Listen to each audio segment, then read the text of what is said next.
Ваучерите за туризам вносен бизнис. На социјалните мрежи и специјализираните портали за огласување отворено, со име и презиме одредени лица се пазарат, нудат и продаваат ваучери дури и за повисоки суми. Продавам ваучер за туризам, цена во инбокс. Имам два, цена за двата 9000 денари.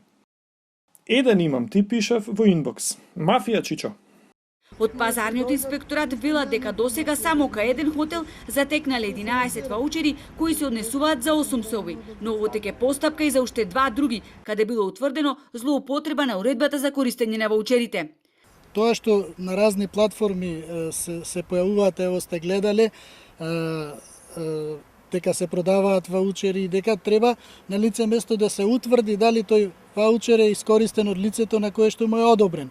Во онај момент кога ќе утврдиме дека ако најдеме такви ваучери како што кажувате, како што сте читале, тогаш ќе преземиме мерки како што ви кажувам за овој случај што се преземени. Исто така има угостителски објекти од мал обем кои што се под надлежност на инспекторите по туризам при општина Охрид. Се работи за сложена и обемна процедура, вели Ристевски. Во прашање се 117.359 ваучери и 455 угостителски објекти кои треба да се исконтролираат. Од туристичките агенции велат дека злоупотреби со ваучерите нема да имаше доколку беа вклучени и тие. Многу поедноставно може да го речат проблемот со ваучерите, односно со туристичките агенции и туроператорите, бидејќи на овој начин на кој што беа ваучерите предвидени да се користат, туроператорите и туристичките агенции беа исклучени. Да се ставеше, значи тоа да биде ваучерот користен исклучиво преку туристички агенции и туроператори кои што се лиценцирани, а понатака туристичките агенции да прават резервации и да соработуваат со хотелите и приватните станоиздавачи.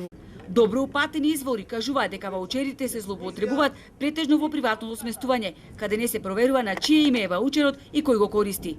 Некои пак одлично се снашле како да летуваат на ривиерата. Значи ваучер му дават за двајца, а тие се фактички 6 души. Двајца спијат во хотелот, а четворица долу, имам и слики од тоа објавено, а четворица долу по тревата спијат. Родителите спијат во хотел, а децата навечер бројат звезди на отворено. Дење ги користат благодетите на хотелските капацитети, од одржување на лична хигиена, па се до луксузен оброк и полна трпеза.